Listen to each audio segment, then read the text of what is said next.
এটা আমাদের দেশের একটা অভ্যাস।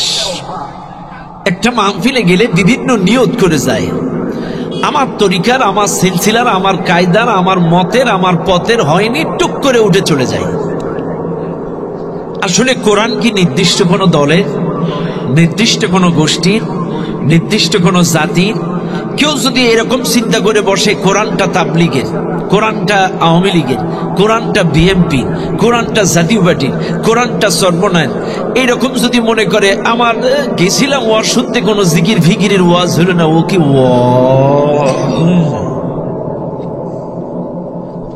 একটা কথা স্পষ্ট মনে রাখবেন, আমি জানি না কে কোন দলের, কে কোন মতে। আল্লাহর কোরআন শুনতে এসেছি, আমরা আল্লাহর গোলাম, আল্লাহর গোলাম, আল্লাহর কোরআন শুনতে এসেছি। আর আল্লাহর কোরআনের মধ্যে সব ধরনের আয়াত আছে, জিহাদ আছে, কিতাল আছে, নামাজ আছে, জিকির আছে, হজ আছে, যাকাত আছে, পদ্মা আছে, কবর আছে, কিয়ামত আছে। আপনি শুধু একটা আয়াত মানবেন আর গুলো মানবেন না, আপনার মধ্যে ঈমানের দুর্বলতা। প্রত্যেকটা আয়াতের প্রতি আপনার বিশ্বাস থাকা লাগবে। তাহলে 2 নাম্বার ট্রেডিশনালিস্ট, 3 নাম্বার মডার্নিস্ট। মডার্নিস্ট কারা? মডার্নিস্ট হলো তারা যারা ইসলামটাকে মডিফাই করে, কনভার্ট করে পশ্চিমা বিশ্বের সাথে সামঞ্জস্যপূর্ণ করতে চায়, ফতোয়া চেঞ্জ করে দেয়। যেমন হিজবুত তাওহীদ, যেমন আট্রসি। এখানে আছে নাকি আট্রসির লোক? আসেনি? রাগ করেন না আমার কথায়, বোঝানোর জন্য চেষ্টা করছি।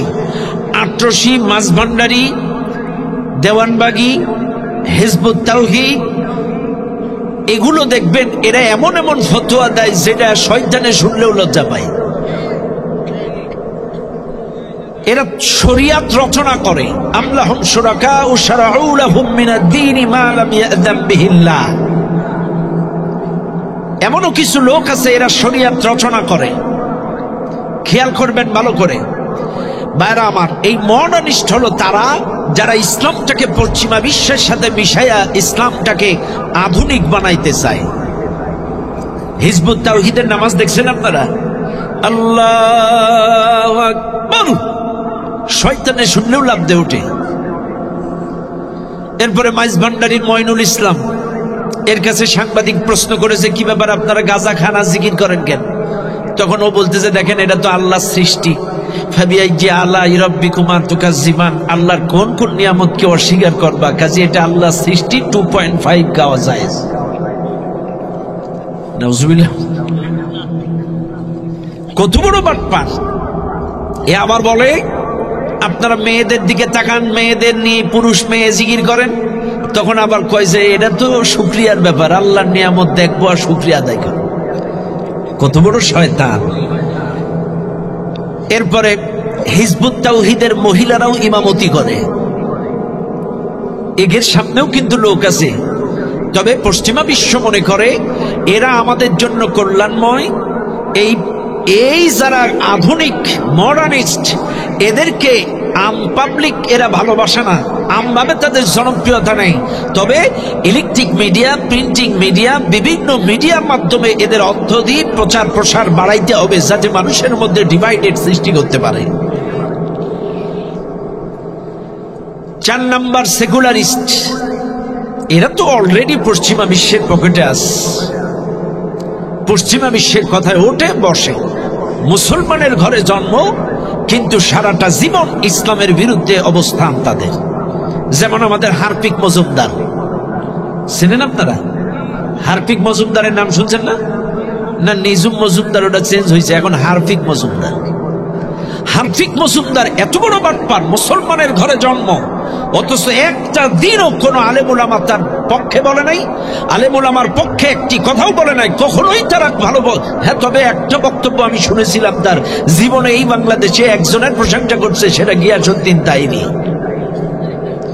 রতনে রতন চেনে, কথা কন। গিয়াসউদ্দিন তাইনির প্রশংসা করেছিল একবার, আর কেউ ভালো না এই বাংলাদেশে।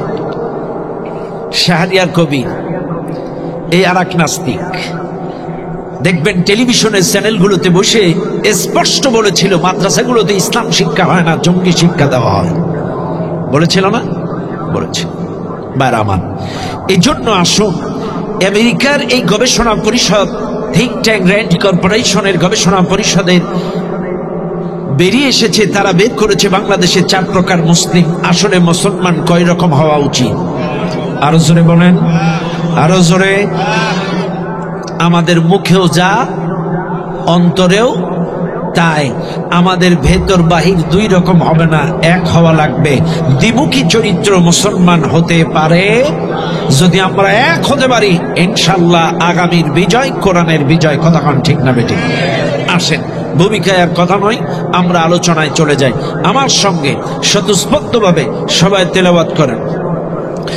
أعوذ بالله من الشيطان الرجيم بسم الله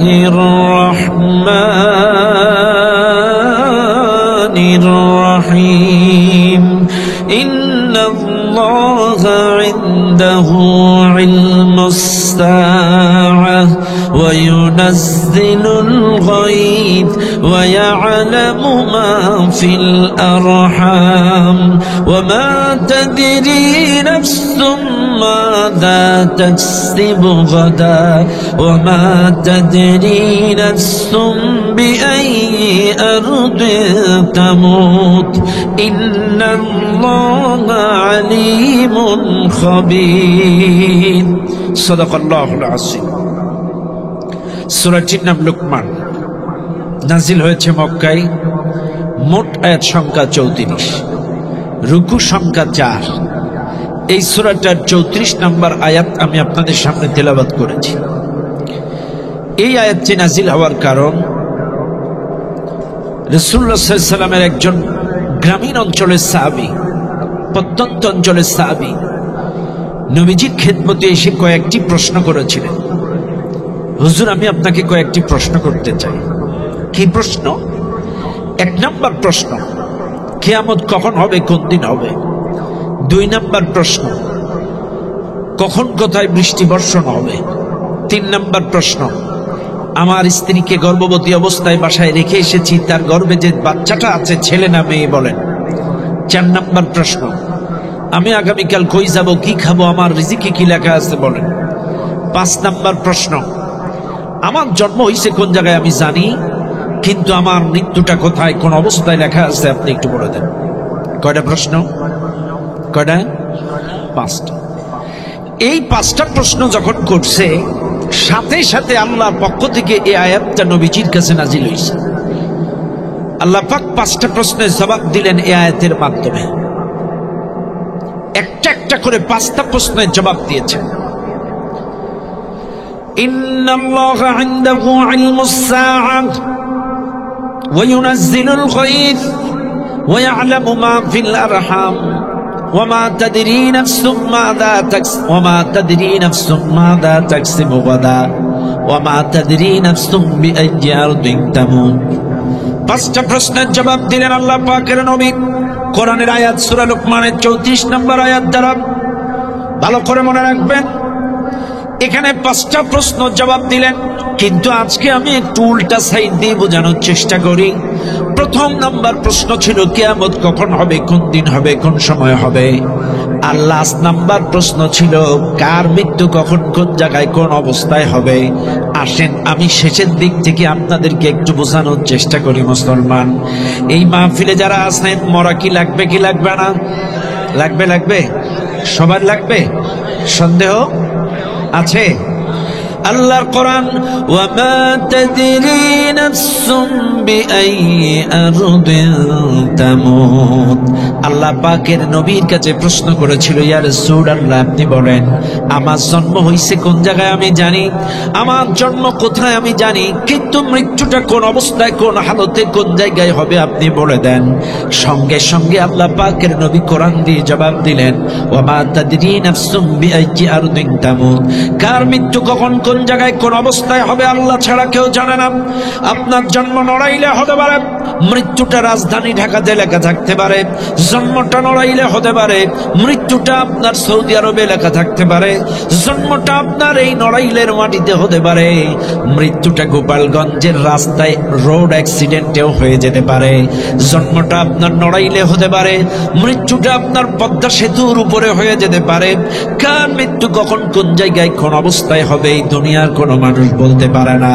আর শুনে নেন, মৃত্যু যে আসবে এটা অবধারিত, চিন্তা করার কোনো কারণ নাই। আল্লাহ কোরআন ডাক দিয়ে বলেন, আইনামা তাকুনু ইউদরিকুমুল মাউত ওয়ালাউ কুনতুম ফি বুরুজিন মুশাইয়াদা। তুমি যদি সুদৃঢ় দুর্গের ভিতরেও থাকো, আইসিইউতে, সিসিইউতে, যেখানেই থাকো না কেন, মৃত্যু তোমাকে ধরবেই।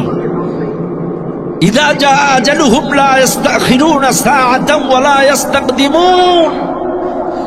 মৃত্যুর সময় যখন আসবে, এক সেকেন্ড আগানো বা কমানোর ক্ষমতায় পৃথিবী কারণ নাই। ওয়াজাআত সাকরাতুল মাউতি বিল হক যালিকা মা কুনতা মিনহু তাহিন। মৃত্যুর যন্ত্রণা সত্য, মৃত্যুর যন্ত্রণা থেকে বাঁচার উপার এই পৃথিবীর কারণ নাই। নবীরা পর্যন্ত মৃত্যুর যন্ত্রণা থেকে রেহাই পায় নাই। শুনে নেন নড়াইলের মুসলমানেরা, নবীরা পর্যন্ত মৃত্যুর যন্ত্রণা থেকে ছাড় পান নাই। আমার নবী, বিশ্ব নবী, নবীর মৃত্যুর সময় যখন হয়ে গেল, প্রচন্ড জ্বর আমার নবী, একবার জ্বর আসে, একবার বেহুশ হয়ে যায়, একবার জ্বর কমে যায়। নবী আমার নামাজে হাজির হতে পারে নাই, এত জ্বর, প্রচন্ড জ্বর। নবী আমার ইশারায় নামাজ পড়লেন। ও দুনিয়ার মানুষেরা, এত জ্বর, নবী একবার বেহুশ হয়ে যায়, একবার হুশ ফিরে আসে। আমার নবী আম্মা জান আয়েশাকে ডাক দিয়ে বললেন, আয়েশা রে, তুমি আমার জন্য একটু ঠান্ডা পানির ব্যবস্থা করো। আম্মা জান আয়েশা সিদ্দিকা রাদিয়াল্লাহু আনহা বলেন, আমি এক পেয়ালা ঠান্ডা পানি এনে নবীর পাশে রাখলাম। আমার নবীর কষ্ট হচ্ছে, বারবার আকাশের দিকে তাকায়। আমার নবীর দিকে আমি লক্ষ্য করলাম, মৃত্যুর পূর্ব মুহূর্তে ঠান্ডা পানির মধ্যে নবীজি হাত ডুবায়া দেয়, ওই হাতটা চোখে মুখে লাগায়, বুকে লাগায়। আমি বুঝলাম আমার নবীর কষ্ট হচ্ছে। ঠান্ডা পানির মধ্যে একবার হাত দেয়, আবার চোখের মধ্যে, মুখের মধ্যে, ঠোঁটের মধ্যে লাগায়। আম্মা জান আয়েশা বলেন, আমি বুঝলাম আমার নবীর কষ্ট হয়েছে। মৃত্যুর যন্ত্রণা থেকে রেহাই পাওয়ার কোনো উপায় নেই। এখন মৃত্যু সে আপনার হবে, কে কোন দল করেন আমি জানি না। বুকে হাত দিয়ে বলেন তো, কি প্রিপারেশন আপনার আছে, কি প্রস্তুতি আপনার আছে? আপনার জীবন শেষ, কবরে রেখে আসলো, খাটিয়ায় করে রেখে আসলো।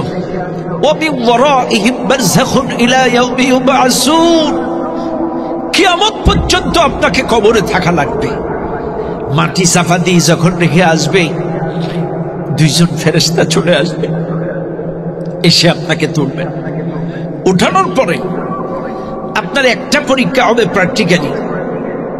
দেখেন না, আমাদের বাচ্চাদের সব পরীক্ষা হয়ে গেলে একটা লাস্ট পরীক্ষা, কি পরীক্ষা হয়? ওই যে নোক টোক দেখে, ওইটা কি বলে? হ্যাঁ, শারীরিক চর্চা। একটা লাস্টে প্র্যাকটিক্যাল বা শারীরিক চর্চা একটা পরীক্ষা হবে। আপনারা দেখবেন, কবরে যখন মানুষকে রেখে আসা হবে, তিনটা প্রশ্ন তো মৌখিক করবে, কিন্তু এর আগে আপনাকে একটা পরীক্ষা করা হবে, প্র্যাকটিক্যাল একটা প্রশ্ন ধরা হবে, একটা প্র্যাকটিক্যাল পরীক্ষা আপনার নেওয়া হবে।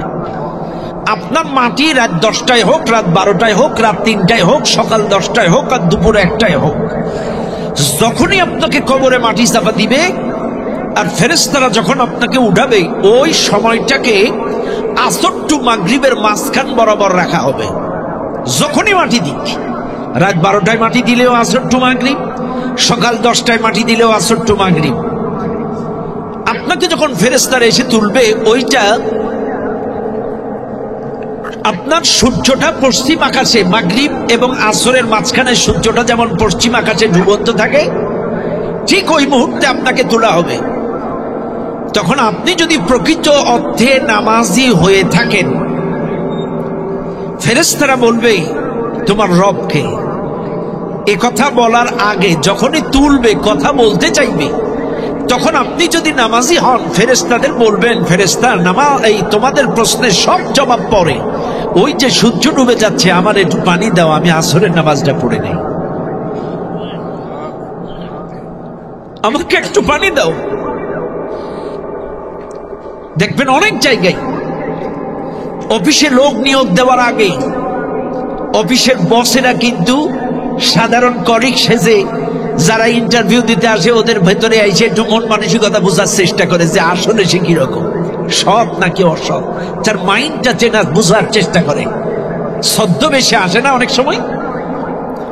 তো আপনাকে আগে এমন টাইমে তোলা হবে, আপনি যদি প্রকৃত অর্থে দুনিয়ায় নামাজ পড়ে থাকেন, চাইলে আপনি বলবেন সব প্রশ্নের জবাব পরে, আমাকে একটু পানি দাও, আমি আগে নামাজ আদায় করে নিই, আসরে রক্ত চলে যাচ্ছে।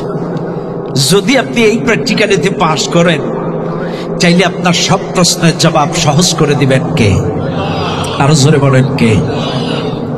আর যদি আপনি নামাজি না হয়ে থাকেন, এই কিসের আসর আর কিসের মাগরিব, কথা কয় না। ও দুনিয়ার মানুষ, এবার আপনাকে ফেরেশতারা প্রশ্ন করবেন। 1 নাম্বার প্রশ্ন, তোমাকে প্রশ্ন করা হবে তোমার রবকে। প্রশ্ন যখন করা হবে, এই মাহফিলে যত মানুষ আছেন আপনারা বলেন, এটি কিন্তু সবচাইতে বড় ইমিগ্রেশন। এই ইমিগ্রেশনে যদি পাস করতে পারেন আলহামদুলিল্লাহ, আর যদি পাস না করতে পারেন কি অবস্থা হবে আমি সংক্ষিপ্ত সময় আপনাদেরকে বোঝানোর চেষ্টা করি। ও মুসলমান, প্রথম প্রশ্ন তোমার রবকে প্রশ্ন যখন করা হবে, শুনে নেন মুসলমানেরা, আমাকে যদি এই মাহফিলের কেউ একজন বলেন এই লোকটা কেমন, বলেন, আমি বলতে পারবো? কেন পারবো না? আমি ওনাকে চিনি না, আজকেই ফার্স্ট টাইম ওনাকে দেখলাম। ওনার সম্পর্কে বলতে গেলে ওনার সাথে উঠা বসা, খাওয়া দাওয়া, লেনদেন, আদান প্রদান দীর্ঘদিন যদি চলাফেরা হয়, চাইলে আমি বলতে পারবো আলহামদুলিল্লাহ লোকটা খুব ভালো। কিন্তু আমি ওনারে চিনি না, জানি না। আমার যদি আকস্মিক কেউ জিজ্ঞাসা করে লোকটা কেমন, হয় বলতে পারবো? ব্যাস, এটা যেমন বাস্তব, আপনাকে যখন রবের পরিচয় জিজ্ঞাসা করবে, তখন আপনারাও একই অবস্থায় রবের সাথে যদি ওঠা বসা, লেনদেন, আদান প্রদান, খাওয়া দাওয়া, কোরআন হাদিস এগুলো যদি সম্পর্ক থাকে, রবের মসজিদে যদি আসা যাওয়া থাকে, রবের কোরআন অনুযায়ী ব্যক্তি জীবন, পারিবারিক জীবন, সামাজিক জীবন, রাজনৈতিক জীবন, অর্থনৈতিক জীবন, কোরআন অনুযায়ী আদেশ নিষেধ যদি মানেন, আর আল্লাহর ঘর মসজিদে যদি আসা যাওয়া থাকে, রবের সাথে যদি লেনদেন থাকে, আপনার জবাবটি বের হবে আমার রব আল্লাহ। আর যাদের রবের সাথে উঠা বসা নেই, রবের কোরআনের সাথে সম্পর্ক নেই, রবের মসজিদে আসা যাওয়া নেই, এরা রবের পরিচয় দিতে পারবে না। খারাপ লাগলো আপনাদের? এইবার বুকে হাত দেন। সপ্তাহের মুসল্লি আছেন কয়জন? বাৎসরিক মুসল্লি আছেন কয়জন? আপনারা কেমনে রবের পরিচয় দিবেন? জুমার দিন আসেন, তাও মন থাকে বাড়ির গরুর গোশের দিকে, যে সালাম ফিরাইলেই হয়, কথা না। আর এখন তো শীতকাল, হুজুর কিন্তু ওয়াজ করছে, এখন শীতকাল, হুজুর খুতবা দিচ্ছে, হুজুর ওয়াজ করছে, মুসল্লিগুলো আইসে মসজিদের সাইডে রৌদ্র খায়, যে কাদা সুদা করে সেই কথা না। শীতকালে সব বাইরে এসে খাড়ায় রোদ খায়, ঠিক যখনই ইমাম দাঁড়ায় যায় তখনই এসে সুজা করে কাতা সুজা করে খাড়ায় যায়। বাইরে আপনারাই বলেন, রবের ঘরে আসা যাওয়া নেই। আপনি বুকে হাত দেন, আমার ওয়াজগুলো মিলিয়ে নেন। রবের সাথে লেনদেন নেই, রবের সাথে উঠা বসা নেই, রবের সাথে আসা যাওয়া নেই,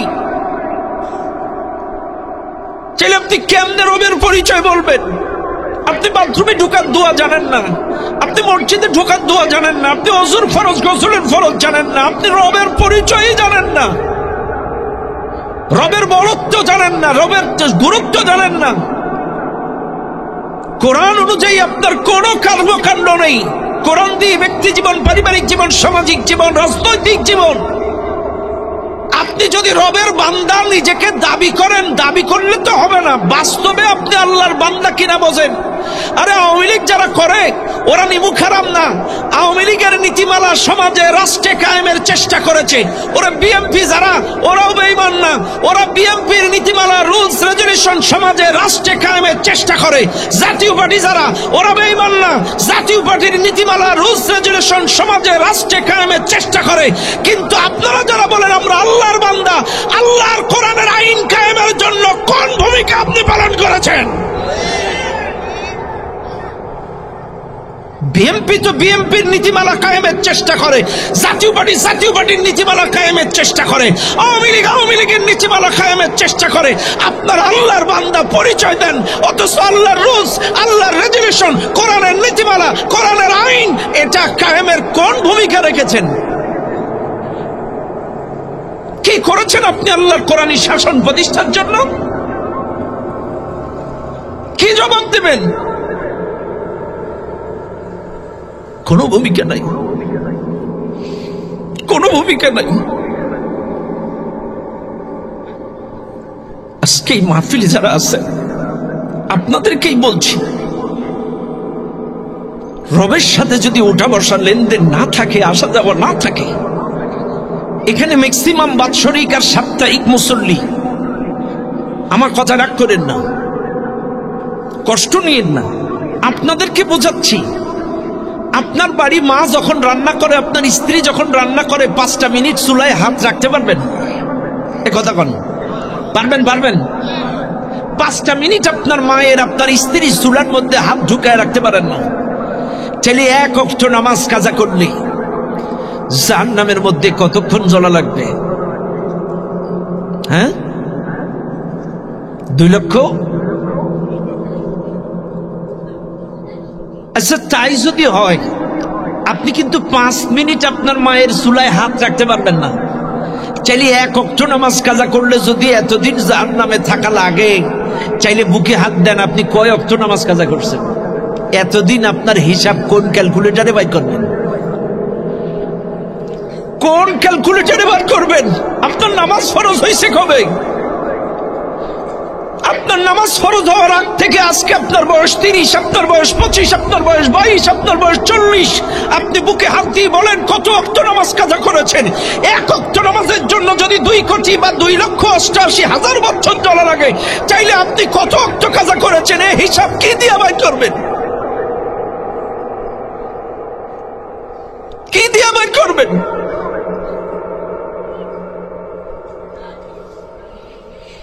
হেলাই ফেলাই সময় নষ্ট করেন না। এই যৌবন কালটার অনেক দাম, যৌবন কালটার অনেক দাম। যৌবন কালটা নষ্ট করেন না। দুনিয়ার মানুষ 1 নাম্বার রবের পরিচয় দিতে পারবে তারা, প্র্যাকটিক্যাল আছে যাদের, কথা কন, প্র্যাকটিক্যাল আছে যাদের, রবের সাথে উঠা বসা, রবের সাথে লেনদেন, রবের সাথে, রবের কোরআনের সাথে সুসম্পর্ক, কোরআন পড়েছে, কোরআনের আইন প্রতিষ্ঠার চেষ্টা করেছে, এই মানুষগুলো রবের পরিচয় দিতে পারবে। যারা কোরআন পড়ে না, কোরআনী সমাজ চায় না, আল্লাহর ঘরের সাথে কোনো সম্পর্ক নাই, এই লোকগুলা রবের পরিচয় দিতে পারবে না। আরো একটা কথা বলে যায়, বিগত 16টা বছর এই জালেম সরকার যারা ক্ষমতায় ছিল, এরা কিন্তু রাজপথে আল্লাহু আকবার স্লোগানটা পর্যন্ত দিতে দেয় নাই। আমার প্রশ্ন আপনাদের কাছে, আল্লাহু আকবার স্লোগানটা যারা শুনতে পারে নাই, দিতে দেয় নাই, ওরা কবরে যে কেমনে বলবে আমার রব? কথা কানা, এটা তো নামটাই বলতে দেয়নি। এটা জঙ্গিবাদী স্লোগান, এটা তালেবানি স্লোগান, এটা জামাত ইসলাম। কবরে গিয়েও তালি বলবে ফেরেশতা, জামাতের নাম করছো তোমরা, রাজাকার ফেরেশতা, তাই বলবে? কি বলবেন? আপনি তো আল্লাহু আকবার স্লোগানটাই সহ্য করতে পারেননি 16 বছরে। নারায়ে তাকবীর, আল্লাহু আকবার স্লোগান দিলে আপনার গায়ে আগুন জ্বলেছে। এই স্লোগানটা যারা দিয়েছে তাদেরকে মেরেছেন, তাড়িয়েছেন, হামলা দিয়েছেন, মামলা দিয়েছেন। তাইলে কবরে ফেরেশতাদের কি করবেন? প্রশ্ন, প্রশ্ন, জবাব দেন। এটা লিগ্যাল প্রশ্ন। যারা রবের নামটাই সহ্য করতে পারেনি, ওরা কবরে জবাব দেবে কেমনে? হ্যাঁ পারবে, পারবে। ওদের আমলে যা বাইরে হবে, ওটা আমার আমলে যেটা আছে, আমি যা বলেছি, যা দিয়েছি, যা করেছি, কবরেও কথা ক্লিয়ার। আমার আমলে যদি ইন্না লিল্লাহি লা হাওলা ওয়ালা কুওয়াতা ইল্লা বিল্লাহ, সুবহানাল্লাহ, আলহামদুলিল্লাহ, সুবহানাল্লাহ বিহামদি, সুবহানাল্লাহিল আযীম, সুবহানা রাব্বিয়াল আলা, সুবহানা রাব্বিয়াল আযীম, রব্বানা লাকাল হামদ হামদান কাসীরান তাইয়িবান মুবারাকান ফি, আমার আমলে যদি এগুলো থাকে, আল্লাহু আকবার থাকে, কবরে বেরোবে আল্লাহ। আর যদি আমলে বেরোবে তাই আমলে যেটা থাকবে আপনার কবরে, এই কথা কোন আমার কথার কেউ খণ্ডন করার কেউ আছে? আমলে যা।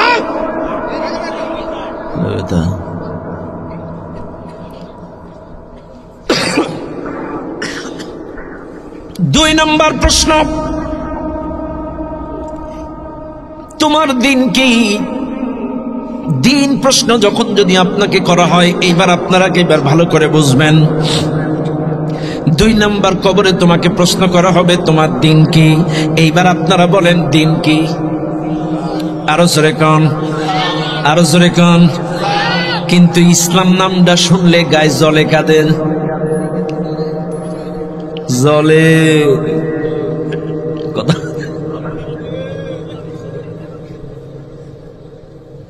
আমার কথা রাগ করেন না, আমি কিন্তু কবরের প্রশ্নের 3টা জবাব বুঝাচ্ছি, এইভাবে কেউ বুঝাবে না। বুঝেন, দিন মানে ইসলামী জীবন ব্যবস্থা। ইন্না দীনা ইনদাল্লাহিল ইসলাম। দিন মানে ইসলামী জীবন ব্যবস্থা, দিন মানে রাষ্ট্রীয় আইন। এখন দিন মানে যদি ইসলামী জীবন ব্যবস্থা হয়, ইসলামী জীবন ব্যবস্থা তার মানে মানব জীবনের সকল ক্ষেত্রে ইসলাম থাকা লাগবে। এইবার আপনারা বুকে হাত দেন, আপনার ব্যক্তি জীবনে মাথার থেকে পা পর্যন্ত কতটুকু ইসলাম আছে? আচ্ছা বুঝলাম আছে, টুপি দাড়ি পাঞ্জাবি পাগড়ি। এবার আপনার পরিবারের দিকে যান, আপনার পরিবারে বউ বাচ্চা মেয়ে সব সদস্যদের মধ্যে কতটুকু ইসলাম আছে?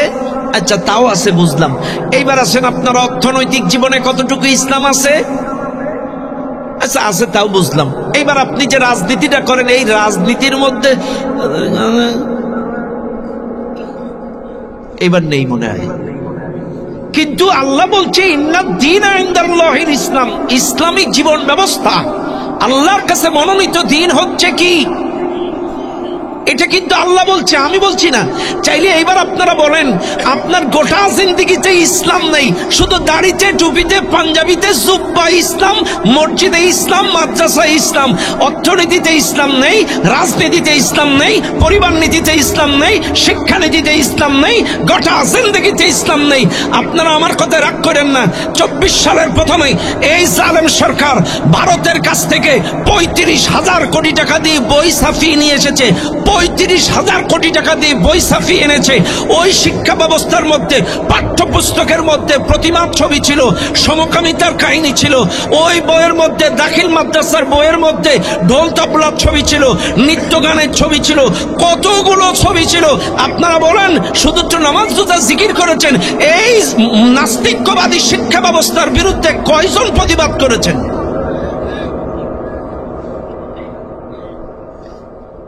আপনি মনে করেছেন আমরা নামাজ পড়বো, রোজা করবো, জিকির করবো, অথচ আমার মেয়ে আমার ছেলে স্কুলে যে নাস্তিক হবে, আমার ছেলে আমার মেয়ে সমকামিতা শিখবে, আমার মেয়ে আমার ছেলে মুশরিক হবে, আমার মেয়ে আমার ছেলে এগুলো, আর আমরা বাড়ি বসে খারাপ লাগছে আপনাদের? আমার কিচ্ছু করার নেই, বাস্তব কথা শুনতে হবে। আপনাকে শুনতে হবে শিক্ষানীতির কথা কি বলেছেন আপনি। কেন জ্বলে?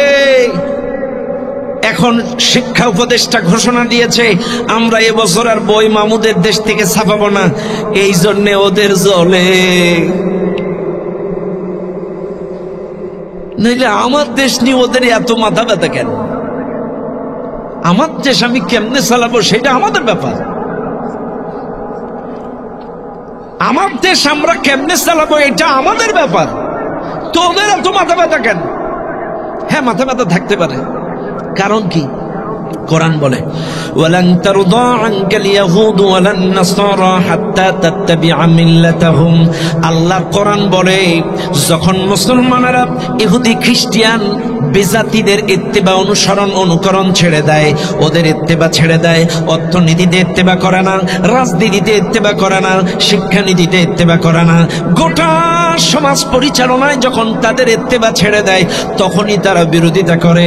আজকের ভারতের বিরোধিতা করার একটাই কারণ, অর্থনীতি এখন তাদের কথাই চলছে না, রাজনীতিও তাদের কথাই চলছে না, শিক্ষানীতিও অলরেডি বাদ হয়ে গেছে। এই জন্য জলে জলে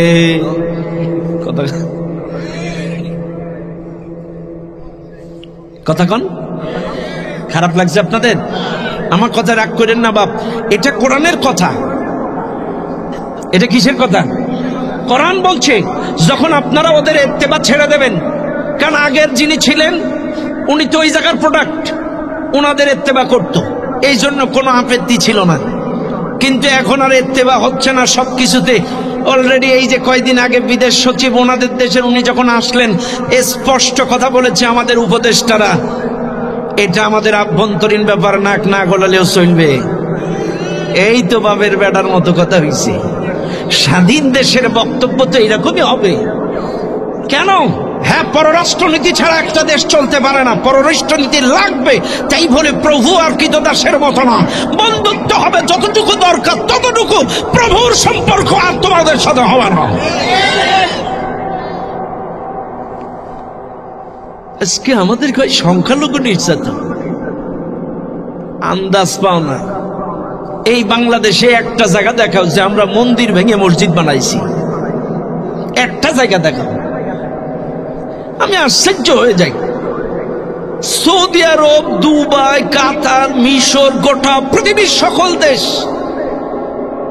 এরা মাটির তলায় তেল খোঁজে, কয়লা খোঁজে, গ্যাস করে এরা খোঁজে। আর এই শয়তানেরা খালি মন্দির খোঁজে।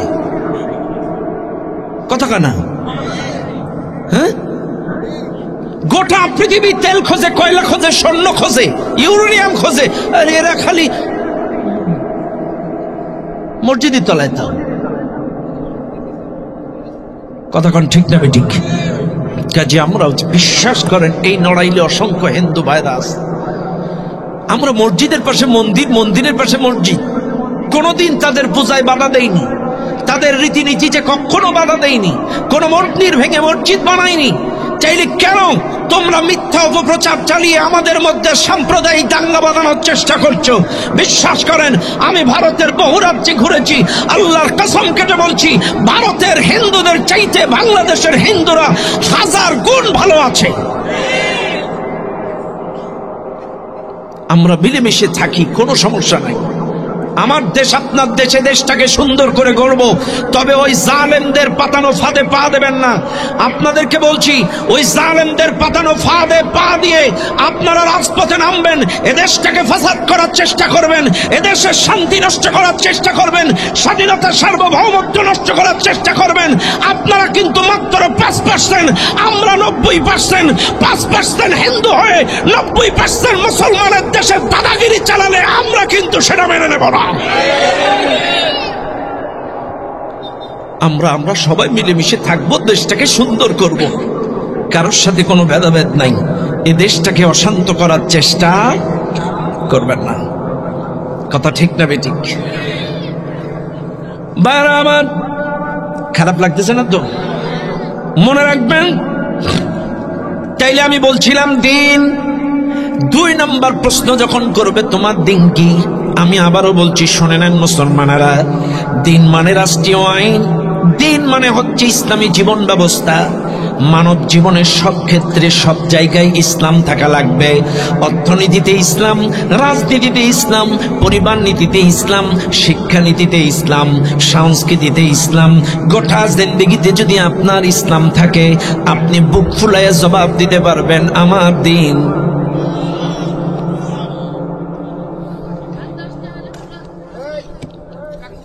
আপনার ব্যক্তি জীবনে ইসলাম আছে, পরিবার জীবনে ইসলাম আছে, কিন্তু রাজনীতিতে ইসলাম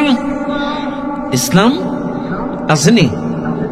রাজনীতিতে ইসলাম নাই, এখন আপনারা বলবেন হুজুর রাজনীতি কেন ইসলাম লাগবে? শুনে নেন দুনিয়ার মানুষ, রাজনীতিতে কেন ইসলাম লাগবে এটা আপনার আমার শোনার দরকার আছে না নাই? ও মুসলমান, আমার নবীকে আল্লাহ কি শুধু নামাজ পড়ার জন্য দুনিয়ায় পাঠাইছে? আরো জোরে কন, আমার নবী খালি যদি বলতো আসো নামাজ পড়ো, জিকির করো, তাসবিহ করো, তাহলিল করো, আসো আমরা আত্মশুদ্ধির কাজ করি, জিকির করে মসজিদের দেওয়াল কাঁপায়, আল্লাহর কসম আমি কাউকে কটাক্ষ করি না, ক্রিটিসাইজ করি না, টার্গেট করে কথা বলি না, আমার নবীর কোনো শত্রু থাকতো না। কিন্তু আমার নবী এসেছিল সকল দ্বীনের উপরে, হুয়াল্লাযী আরসালা রাসূলাহু বিল হুদা ওয়া দীনিল হক। শুনে নেন এই দুনিয়ার মানুষ, আমার নবীকে এই দুনিয়ায় পাঠিয়েছিল সকল দ্বীনের উপরে আল্লাহর হক দ্বীনকে প্রতিষ্ঠা করার জন্য। তাইলে বোঝা যায় সকল দ্বীনের উপরে মানে সকল রচিত বিধানের উপরে আল্লাহর বিধানের প্রাধান্য দেওয়ার জন্যই আমার নবীকে পাঠালো। তাই যদি হয়, এবার আপনারা বলেন আল্লাহর আইন কায়েমের কোন চেষ্টা আপনি করেছেন? আল্লাহ মূসা আলাইহিস সালামকে ডাক দিয়ে বলে, মূসা রে, গোটা মিশরের মধ্যে দাওয়াত দেয়, পাড়ায় পাড়ায় মহল্লায় মহল্লায় দাওয়াত দেয়। মূসা আলাইহিস সালাম মানুষকে ডেকে ডেকে দাওয়াত দেয়, হক প্রচার করে, সত্য প্রচার করে। আল্লাহ পাক মূসাকে ডেকে বললেন, মূসা শুধু পাড়া মহল্লায় গ্রামে গ্রামে নরম নরম জায়গায় দিন প্রচার করলে চলবে না, মূসা একটু শক্ত জায়গায়ও দিনের দাওয়াত দাও। এবার মূসা বলে, আল্লাহ শক্ত জায়গার মানে কি? আল্লাহ পাক ডাক দিয়ে বললেন, মূসা শক্ত জায়গার মানে হলো ফিরাউনের সংসদ ভবনেও একটু দিনের দাওয়াত দাও, ফিরাউনের রাজ দরবারেও দ্বীনের দাওয়াত দাও। চাইলে মনে রাখবেন, দ্বীন শুধুমাত্র গ্রামে পাড়া মহল্লায় প্রচার করলে চলবে না, দ্বীনের দাওয়াত ফিরাউনের সংসদেও দাও। মূসা আলাইহিস সালাম ফিরাউনের সংসদে চলে গেলেন। রানিং সংসদ চলে, রানিং অধিবেশন চলে। মূসা আলাইহিস সালাম ফিরাউনের সংসদে যেয়ে বলল, রে মূসা, সমস্ত মতাদর্শ ছেড়ে দাও, লা ইলাহা ইল্লাল্লাহ মেনে নাও, আল্লাহ ছাড়া ইনদাতা নাই, বিধানদাতা নাই, মেনে নাও। এই কালেমার দাওয়াত যখন মূসা আলাইহিস সালাম ফিরাউনের রাজ দরবারে দিলেন, ফিরাউন চেয়ার থেকে গেল উঠে দাঁড়ায়া। ফিরাউন বলে, ওয়াকালা ফিরআউনু দারুনি আকতুল মূসা ওয়ালিয়াদউ রাব্বাহু ইন্নী আখাফু আন ইউবাদদিলা দীনাকুম আও আন ইউযহিরা ফিল আরদিল ফাসাদ। ফিরাউন যে ডাক দিয়ে বলে, যে দাওয়াত দিলেন, ফিরাউন দিয়ে বলে, আমাকে ছেড়ে দাও, আমি মূসাকে হত্যা করব। ওয়ালিয়াদউ রাব্বাহু, ডাকু কর রবকে। তখন রাজ দরবারের উজির পুজির, এমপি, মন্ত্রী, সংসদ সদস্যরা ডেকে বলে, মূসা রে, ফিরাউন তুমি মূসাকে কেন মারবা? কোন কারণে মারবা? তখন ফিরাউন বলেছিল, ইন্নী আখাফু, আমার ভয় হয়, আন ইউবাদদিলা দীনাকুম, আন ইউবাদদিলা দীনাকুম। খেয়াল করবেন, এখানে যারা আছেন বুঝবেন, ফিরাউন বলেছিল আমার ভয় হয় আন ইউবাদদিলা দীনাকুম। দ্বীন মানে জীবন ব্যবস্থা, রাষ্ট্রীয় আইন। দ্বীন মানে রচিত বিধান। ফিরাউন বলেছিল আমার রচিত বিধান, আমার জীবন ব্যবস্থা, আমার রচিত আইন পরিবর্তন করে মূসা আল্লাহর আইন কায়েম করতে পারে, এই জন্য আমি মূসারে মাইরে দেব। চাইলে আমরা কি বুঝলাম? দ্বীন মানে শুধু নামাজ, রোজা, জিকির। দ্বীন মানে ইসলামী জীবন ব্যবস্থা। দ্বীন মানে রাষ্ট্রীয় আইন। কিন্তু আমার দেশের লোক এটা বুঝে না। বলবে, হুজুর এইরকম অস্ত আমাদের হুজুর বলে না, আমাদের হুজুর এত বড় হুজুর, জীবনে কোনোদিন এই কথা কয় না, আপনি বড় হুজুর হয়ে গেছেন। আপনার হুজুর বলে নাই, সেটা আপনার হুজুরের ব্যর্থতা। সে চাকরি যাওয়ার ভয়তে হয়তো বলে নাই। কথা কন না কেন? রাগ করবেন না আমার কথায়, বুঝবার চেষ্টা করবেন। চাইলে আসেন, আপনার গোটা জিন্দেগিতে কি থাকা লাগবে মনে থাকবে তো আপনাদের? আবারও বলছি, আমার কথাটা অনর্থক ফু দিয়ে ফেলে দেবেন না। আপনার গোটা জিন্দেগিতে যদি ইসলাম থাকে, অর্থনীতি, রাজনীতি, পরিবার নীতি, শিক্ষানীতি, গোটা জিন্দেগিতে যদি ইসলাম থাকে, চাইলে আপনি জবাব দিতে পারবেন আমার দিন। বাস, এবার আসেন তিন নাম্বার প্রশ্নের জবাব। তোমার নবী কে? কে? সবাই বলেন, বলতে পারবেন? বলতে পারবেন? আপনারা বলতে পারবেন তো? মুখস্থ আছে? মুখস্থ বিদ্যায় কাজ হবে না, মুখস্থ বিদ্যায় কাম হবে না। প্র্যাকটিক্যাল অনুসরণ অনুকরণ থাকা লাগবে। দাড়িতে বিশ্ব নবী, টুপিতে বিশ্ব নবী, লেবাসে নবী, খাওয়ায় নবী, ব্যবসায় নবী, চাকরিতে নবী, বিচারে নবী, দ্বীনের দাওয়াতে নবী। সব ক্ষেত্রে শুধু সূরতে ঠিক থাকলে হবে না, সিরাতেও সিরাতুন নবী সাল্লাল্লাহু আলাইহি ওয়াসাল্লাম। সূরত মানে বাহ্যিক দাড়ি টুপি পাঞ্জাবি পাগড়ি, আর সিরাত মানে হচ্ছে নবীর রাস্তা।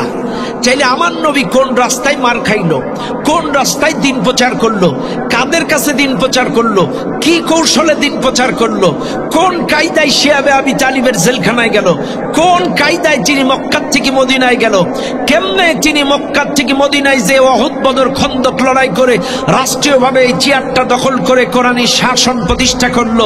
তার 40 থেকে 53 পর্যন্ত 100 ইত্তেবা অনুসরণ অনুকরণ যাদের থাকবে, এরাই কবরে যাবে, জবাব দেবে আমার নবী।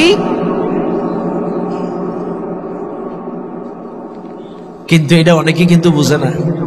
এরা মনে করে শুধু কিছু কিছু থাকলেই হবে, কিন্তু না। পুরা 63 বৎসরে নবী যা আদেশ করেছেন, মা আতাকুমুর রাসূলু ফাখুযু ওয়া মা নাহাকুম আনহু ফান্তাহু, তিনি যেটা আদেশ করেছেন সেটা মানতে হবে, তিনি যেটা নিষেধ করেছেন সেটা বর্জন করতে হবে। শুনে নেন দুনিয়ার মানুষ, আজকে এই মাহফিলে যত যুবক চ্যাংড়া আছেন, রাগ করেন না। মাথার মাপলা আর টুপি খুলে ফেললে দেখা যায় চুল কাটার স্টাইলটা হয় নেইমার নাই মেসি। দাড়িটা বিরাট কোহলির মতো। দাড়ি কিসের মতো? বিরাট কোহলি অথবা রবিন হুড। আমাদের দেশে যতগুলো সেলুন আছে, আপনারা দেখবেন সেলুনের দোকানে আয়নার পাশ দিয়ে সব বড় বড় নায়ক গায়ক স্টার তারকাদের ছবি থাকা না থাকে, চুল কাটার স্টাইল আর কি। আপনারা বলেন তো ওই জায়গায় মুসলমানের চুল কাটার স্টাইল কটা আছে? কথা কর না একটাও। কয়টা হুজুর, কয়টা আলেম, কয়টা হাজি, কয়টা নামাজি সেলুনে আন্দোলন করেছেন যে মুসলমানের কটা স্টাইলে ছবি লাগাও? কয়জন আন্দোলন করছেন?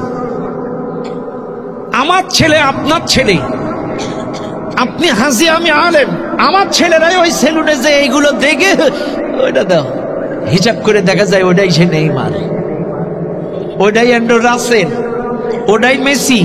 ছেলে লাভ হলো কি? আমার ছেলে ইত্তেবা করছে নেইমারের, আমার ছেলে ইত্তেবা করছে মেসি, আমার ছেলে ইত্তেবা করছে রোনালদোর, আর আমি বিরাট হাজি।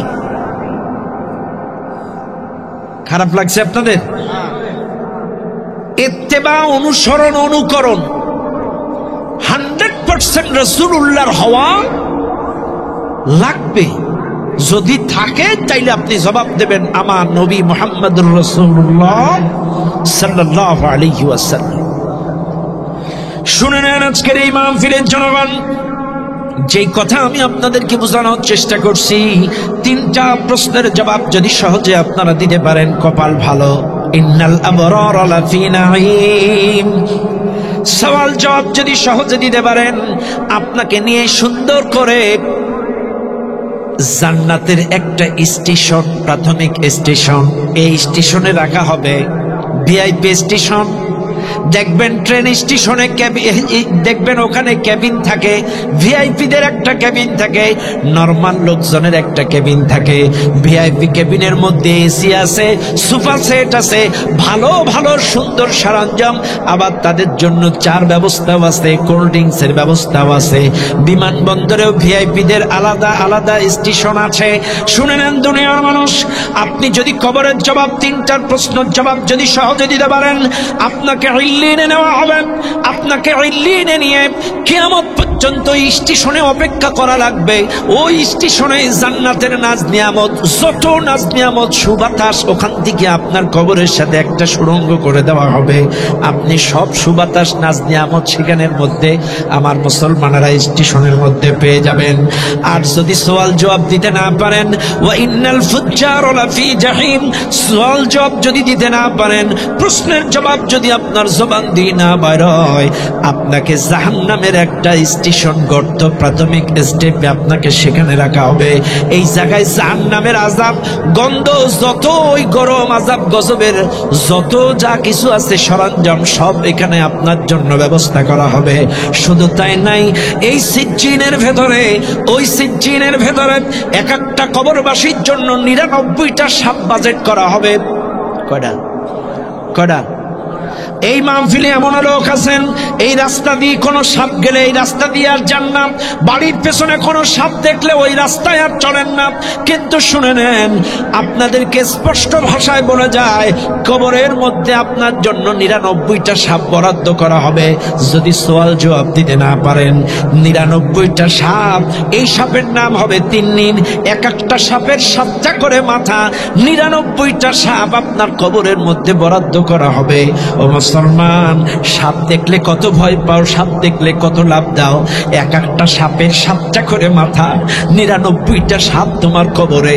এক একটা সবল মারবে, এক এক সবলে তোমার গোটা দেহের রক্ত মাংস ঝলসে পড়ে যাবে, বিষাক্ত হয়ে যাবে, জ্বলতে থাকবে। অন্য রিওয়ায়াতে কেউ কেউ বলেছেন একটা সবল মারবে, 70 গজ মাটির নিচে তুমি চলে যাবা, আবার তোমাকে টেনে তোলা হবে।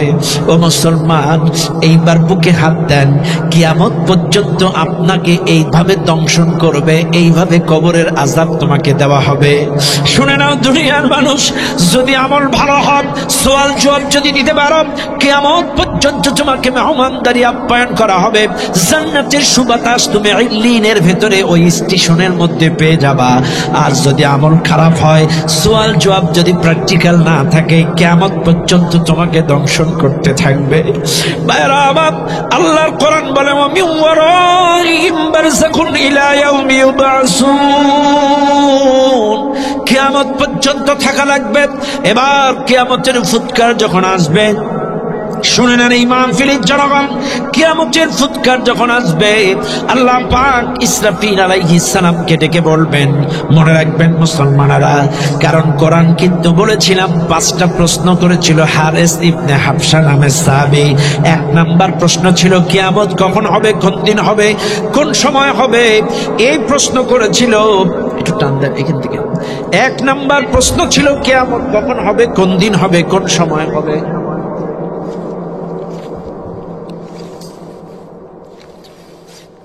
1 নাম্বার প্রশ্ন ছিল কিয়ামত কখন হবে, কোন দিন হবে। এইবার আসেন, তাইলে কবরের জিন্দেগি শেষ, এইবার কিয়ামত। খেয়াল করেন, ভালো করে বুঝবেন ভাইরা আমার, বাবাজিরা আমার, কিয়ামত সংগঠিত হবে তখন এই পৃথিবীতে বিশুদ্ধ ইবাদত করার মতো মানুষ থাকবে না, যখন খালেস নিয়তে আল্লাহ ডাকার মানুষ থাকবে না, যখন বিশুদ্ধ অন্তরে মানুষ, এমন কোন মানুষ থাকবে না বিশুদ্ধ অন্তরে আল্লাহর গোলামি করবে। যত মানুষ নামাজ পড়বে, রোজা করবে, তাসবিহ করবে, এরা ব্যক্তি স্বার্থে, দুনিয়ার স্বার্থে, আল্লাহর জন্য করবে না। আমার কথায় রাগ করেন না। আল্লাহ পাক বলেন ওই সময় কিয়ামত হবে যখন বিশুদ্ধ মতো ডাকার মতো মানুষ থাকবে না। এইবার বাংলাদেশের দিকে তাকান, এই যে সামনে নির্বাচন, এমন কিছু নেতা দেখা যাবে এরা সারা বছর নামাজ পড়ে নাই, নির্বাচনের আগে একই আসরের নামাজ 2 পড়ায়। সারা বছর কিন্তু নামাজে ছিল না, টুপিও ছিল না, পাঞ্জাবিও ছিল না, কিন্তু নির্বাচন আসলে একই আসরের নামাজ। এ পাড়ারাও বুঝুক নেতা নামাজি, ওই পাড়ারাও বুঝুক। আসলে কি আল্লাহর জন্য না ভোটের জন্য? আমাদের বিগত দিনে যে ম্যাডাম চলে গিয়েছে, উনি কিন্তু সারাটা জীবন মাইকে বলেছে এই হুজুররা ধর্ম ব্যবসায়ী, সারা জীবন আমাদের বলেছে হুজুররা ধর্ম ব্যবসায়ী। আচ্ছা ভাই, আমাদের দাড়ি তো 12 মাস, আমাদের টুপিও 12 মাস, এ জুব্বাও 12 মাস, আমাদের নামাজও 12 মাস, কিন্তু তোদের টুপি, দাড়ি, পাঞ্জাবি, তসবি ভোটের আগেছে। তাহলে ধর্ম ব্যবসায়ী কারা? আরা না এরা? এ কথা কন। তাহলে সৃজন আলী বেশ ধরবে যারা, প্রকৃত অর্থে ধর্ম ব্যবসায়ী তারা। কথা বলেন। আমাদের দাড়ি, টুপি, পাঞ্জাবি, নামাজ 12 মাস, কিন্তু বেশ ধরে নির্বাচনের আগে কিছু মানুষ। এটা আসলে আল্লাহর জন্য নয়। খেয়াল করেন ভালো করে, কিয়ামত সংগঠিত হবে। আল্লাহ পাক বলেন, ইসরাফিল তুমি ফুৎকার দাও। ফাইদা নুফিখা ফিস-সূর, আল্লাহর অর্ডারে ইসরাফিল আলাইহিস সালাম ফুৎকার দিবেন। ফুৎকার দেওয়ার সঙ্গে সঙ্গেই জমিন চূর্ণ বিচূর্ণ হয়ে যাবে, সব তছনছ হয়ে যাবে। ওয়া ইদাল জিবালু সুয়্যিরাত, এই দুনিয়ার পাহাড়গুলা তুলার মতো উঠতে থাকবে। একটা পাহাড় একটা পাহাড়ের সাথে বাড়ি খাবে। 10 তলা, 20 তলা, 40 তলা, 50 তলা যত উচ্চ ভবন আছে সেগুলো উড়বে, একটা একটার সাথে বাড়ি খেয়ে খেয়ে তছনছ হয়ে যাবে। শুনে নেন দুনিয়ার মানুষ, জমাট বাঁধা বালু, জমাট বাঁধা মাটি, জমাট বাঁধা সিমেন্ট, জমাট বাঁধা রড, ইট থাকবে না। একটা বালুর সাথে আর একটা বালু কণা পৃথক পৃথক হয়ে যাবে, আলাদা আলাদা হয়ে যাবে।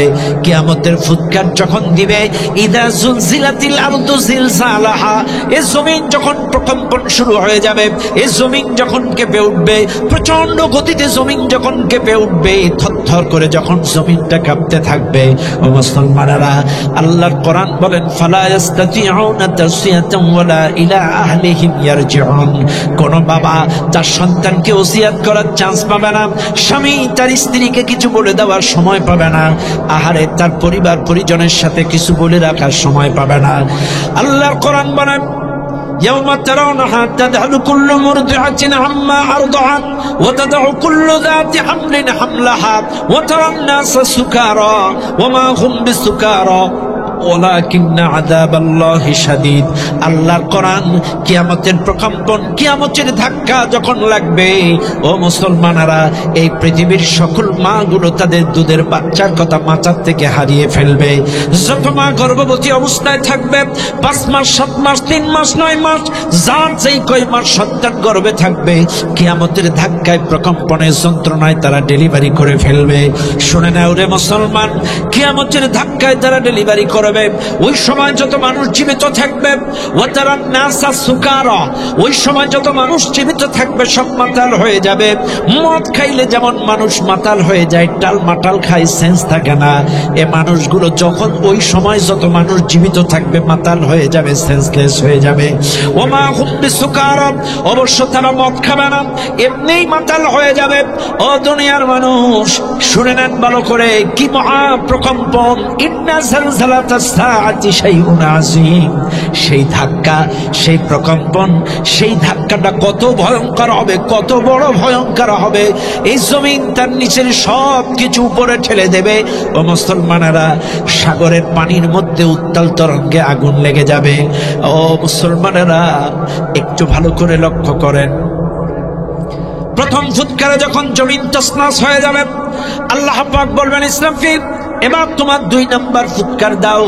ইসরাফিল আলাইহিস সালাম এবার দ্বিতীয় ফুৎকার দিবেন, আর সঙ্গে সঙ্গে ওয়াইদাল কাওয়াকিবুন তাসারাত, আসমানের সমস্ত গ্রহ নক্ষত্রগুলো টপ টপ টপ টপ করে ঝরে ঝরে জমিনের মধ্যে পড়বে। যত চন্দ্র সূর্য আছে টপ টপ টপ টপ করে জমিনের মধ্যে পড়ে যাবে। শুনে নেন ভালো করে মুসলমানেরা, সব যখন জমিনের মধ্যে পড়ে যাবে, ও মুসলমান, এই জমিনে যত পানি, সাগর নদী নালা পানি, পুকুর আছে, খাল বিল আছে, সব ভরাট হয়ে যাবে। একটা কণার মধ্যে, পানির মধ্যেও এক প্রকার জলীয় কণা থাকে, একটি কণা থেকে আরেকটি কণা পৃথক হয়ে যাবে।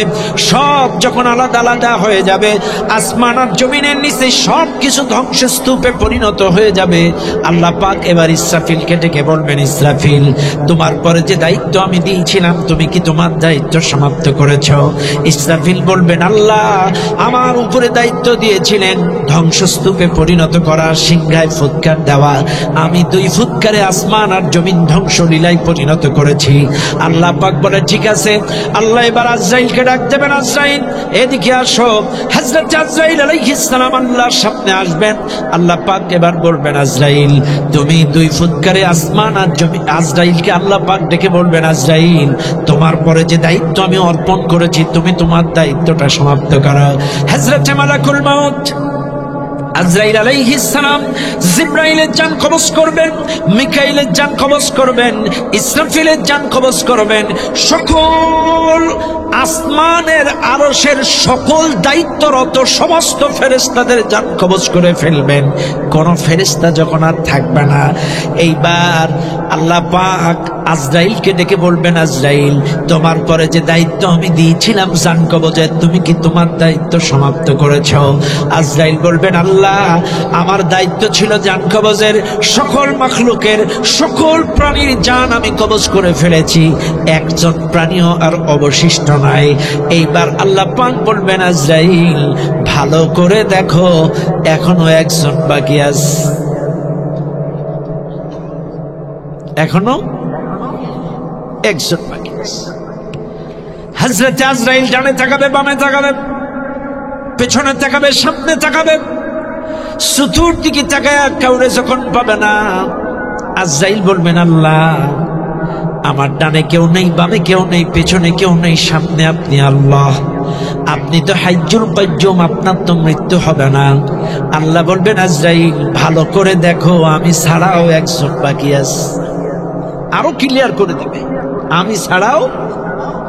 এরপরে আজরাইল ধরতে পারবে না। আল্লাহ বলবেন, আজরাইল এবার তুমি তোমার নিজের দিকে তাকাও। এ কথা যখন বলবেন, আজরাইলের চেহারা অন্ধকার হয়ে যাবে, আজরাইলের চেহারা ফ্যাকাশে হয়ে যাবে।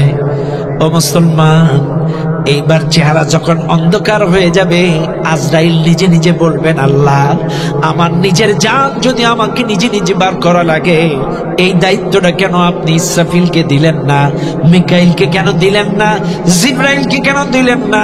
আল্লাহ এই দায়িত্বটা কেন আপনি তাদেরকে দিলেন না?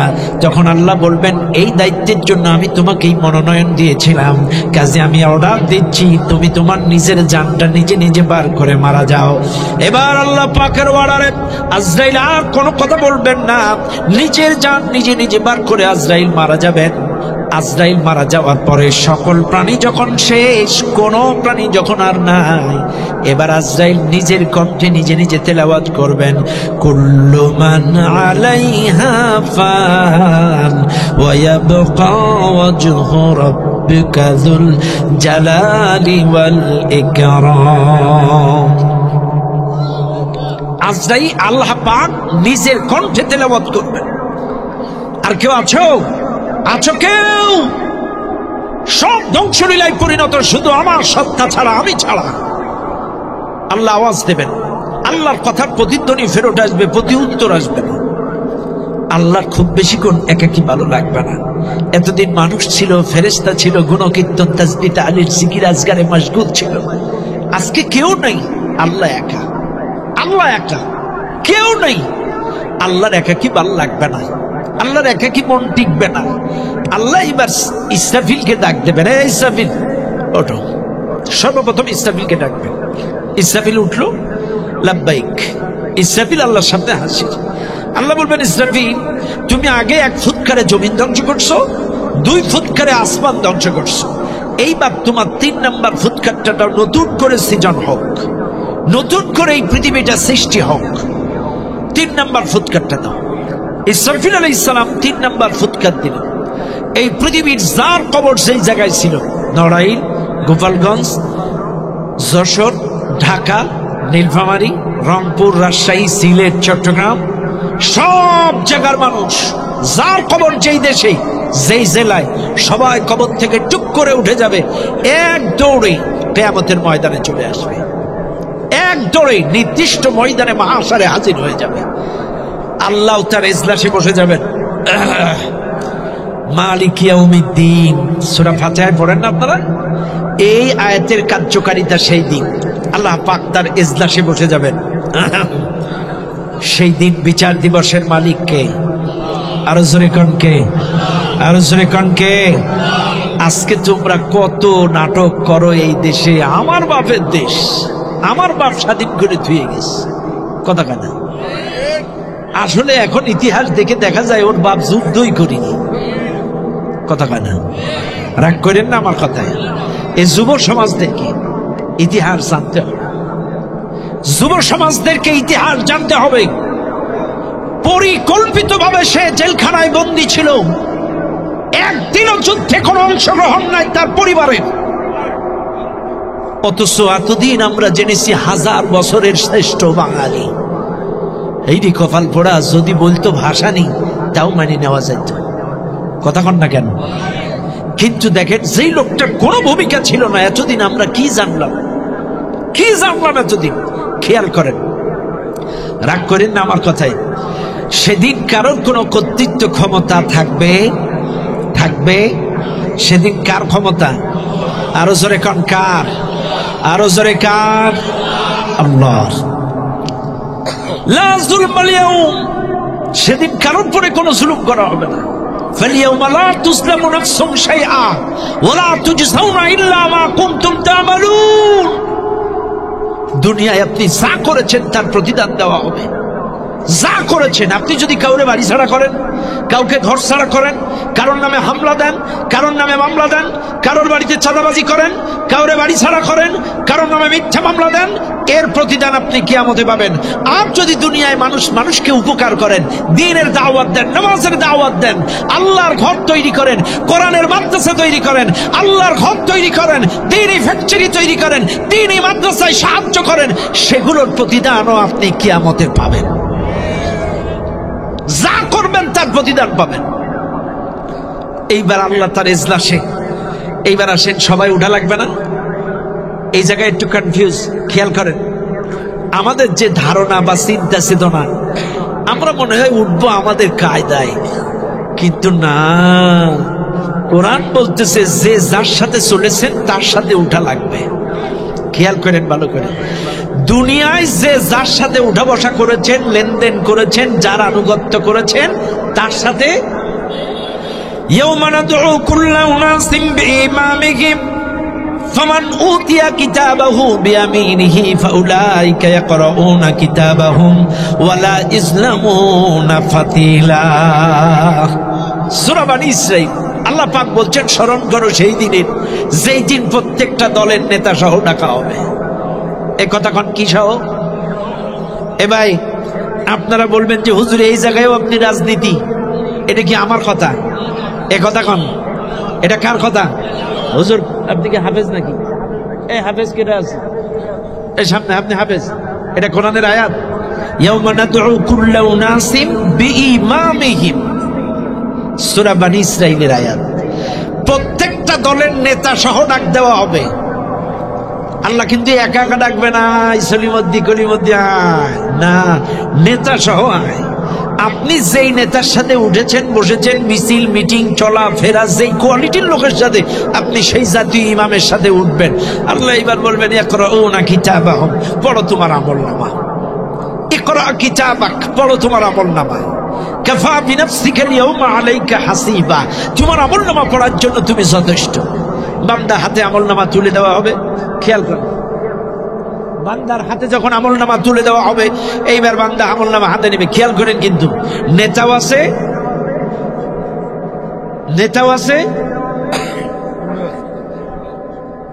কর্মীও আছে। এটা কিন্তু কিয়ামতের বাস্তব চিত্র বলছি, আমি আকস্মিক অযথা হুট করে একটা কথা বলছি না। কিয়ামত দিন নেতা উঠবে, কর্মী উঠবে। এইবার নেতা কর্মী পাশে, নেতা পাশে। এবার আমলনামা হাতে তুলে দেবে, আমলনামা পড়বে। খেয়াল করেন, কর্মীর আমলনামায় আসবে, যদি ভালো হয় তাই তো ভালো, আলহামদুলিল্লাহ। নামাজ রোজা হজ যাকাত যদি ভালো নেতার সাথে চলে থাকে, তার আমলনামায় কি থাকবে? কথা কন।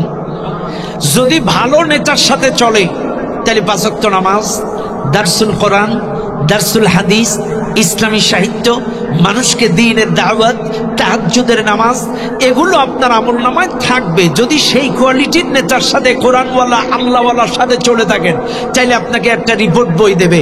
এই রিপোর্ট বইয়ের মধ্যে 5 ওয়াক্ত নামাজ পড়ছেন কিনা, আপনি কোরআন পড়েছেন কিনা, আপনি হাদিস পড়েছেন কিনা, আপনি ইসলামী সাহিত্য পড়েছেন কিনা, আপনি দৈনন্দিন মানুষকে দ্বীনের দাওয়াত দিয়েছেন কিনা, একটা রিপোর্ট আপনাকে দেওয়া হবে। এই রিপোর্ট বই প্রতি মাসে প্রতিটা তারিখ অনুযায়ী রিপোর্ট লেখা লাগবে। মাস শেষে আপনাকে আপনার ইসলামী আন্দোলনের নেতার কাছে এই রিপোর্ট বই জমা দেওয়া লাগবে। এইবার আপনার রিপোর্ট বই তদারকি করে আপনার আমল, আপনার নেতা চিন্তা করবে, যদি আমল ভালো হয় আলহামদুলিল্লাহ, মান উন্নয়ন হবে। আর যদি 2-3 মাসের মধ্যে মান ভালো না হয়, নিচের দিকে চলে যায়, চাইলে আপনার কর্মীত্ব বাতিল হতে পারে। চাইলে আমল যদি ভালো হয় মান উন্নয়ন, যদি খারাপ হয় কর্মৃত্ব বাতিল। বাইরে সৎসঙ্গে স্বর্গবাস, অসৎসঙ্গে সর্বনাশ। যদি কোরআনওয়ালা আল্লাহওয়ালা মানুষের সাথে থাকেন, আপনাকে 5 ওয়াক্ত নামাজ পড়াবে, দারসুল কোরআন পড়াবে, দারসুল হাদিস পড়াবে, এগুলো আপনার আমল নামায় থাকবে। আর যদি কোনো মাতাল, লম্পট, সুদখোর, ঘুষখোর, চিটার, বাটপারের সাথে থাকেন, চাইলে আপনার আমল নামায় এরে ধর, ওরে বাড়ি রাখার, এর নামে হামলা, ওর নামে মামলা, এর নামে চাঁদাবাজি, এর নামে আল্লাহ রাখ, আর বুঝতে হবে, আর পড়া লাগবে না, আর পড়তে হবে না, বেরেকে পা দাও, বেরেকে পা দাও। এইবার ফেরেশতারা আল্লাহ বলবে গ্রেপ্তার কর, গ্রেপ্তার কর, এদের আমল নামা খারাপ, গ্রেপ্তার কর। এইবার ফেরেশতারা গ্রেপ্তার করবে।